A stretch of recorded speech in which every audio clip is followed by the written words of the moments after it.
Olá, eu sou a Gabriela. Eu e o professor Fabiano Antunes escrevemos o trabalho O Mistério da Febre Puerperal, que é um produto educacional do tipo sequência didática para o ensino sobre a natureza da ciência. Ele foi publicado em 2021 e é o resultado da minha pesquisa de mestrado.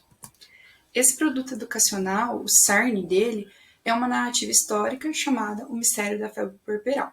E na quarta capa desse produto educacional, lá no final, a gente tem uma sinopse para situar o professor, o aluno, sobre o que a gente vai tratar. Então, Ignaz Sammers é um médico húngaro recém-formado e pouco animado com seu novo emprego, assistente médico na ala da maternidade do Hospital Geral de Viena.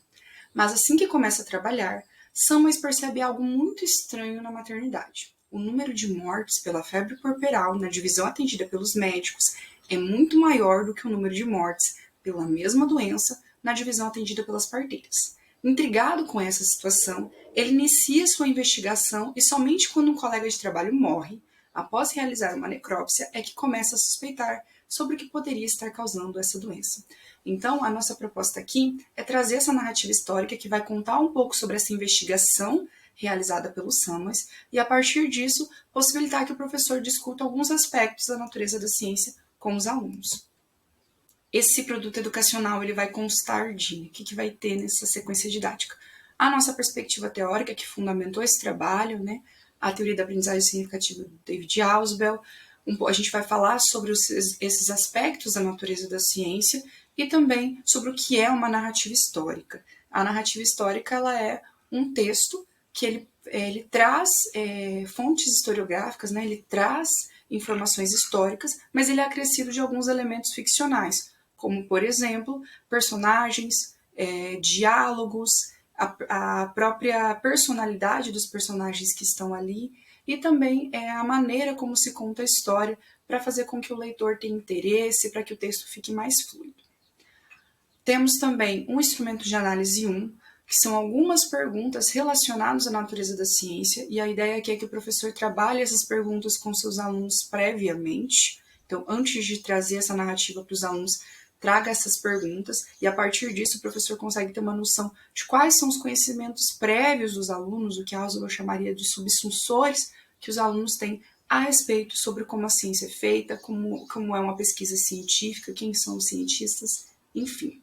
Depois nós temos a narrativa histórica, o mistério da febre puerperal, e o instrumento de análise 2, que seriam as perguntas para auxiliar e para direcionar a discussão dessa narrativa. A nossa proposta aqui é que o professor consiga perceber a aprendizagem dos alunos comparando essas respostas que eles dão para o primeiro e para o segundo questionário e também o que eles vão falando durante a discussão. Então, a gente traz aqui um exemplo. No instrumento de análise 1, a gente tem a pergunta: para você, quais são as características de uma pesquisa científica? Então, o aluno ele vai trazer essas informações ali dos conhecimentos prévios dele. Após essa narrativa histórica, após as discussões, a gente tem a pergunta presente no instrumento de análise 2. O que Sammers realizou foi uma pesquisa? Então, a partir da comparação entre essas duas perguntas, o professor consegue verificar se o aluno ele construiu algum novo significado, se ele ampliou aquilo que ele já sabia, ou se ele manteve os conhecimentos prévios dele, mesmo depois de ter trabalhado a narrativa histórica. Então, é interessante fazer essa comparação.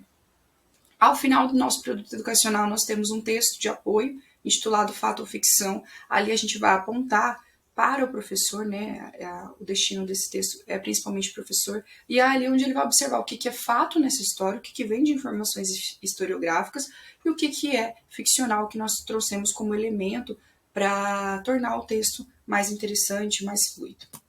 O público-alvo desse trabalho são professores de educação básica e a gente tem o intuito de auxiliar no ensino de natureza da ciência, de alguns aspectos da natureza da ciência, utilizando uma narrativa histórica. Esse produto educacional ele foi aplicado no interior aqui do Mato Grosso do Sul, com alunos do 9º ano do ensino fundamental, e é importante colocar também que no trabalho a gente indicou que o nível de ensino seria educação básica, porque apesar de ter sido realizado com alunos do 9º ano, nós acreditamos que pode sim ser aplicado com alunos do ensino médio, por exemplo.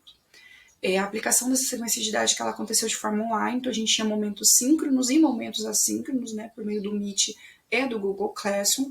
No Meet, por exemplo, a gente realizou a leitura da narrativa, a discussão e por meio do Google Classroom os alunos mandavam suas respostas escritas individuais, né? Faziam entrega as respostas desses questionários.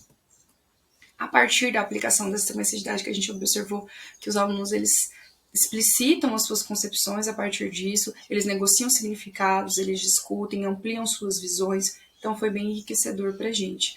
E essa sequência didática ela pode ser replicada no ensino, seria até muito interessante para a gente, porque a gente obteria mais dados sobre a relevância dela para a aprendizagem, veria como ela poderia ser melhorada a partir de aplicação em diferentes contextos.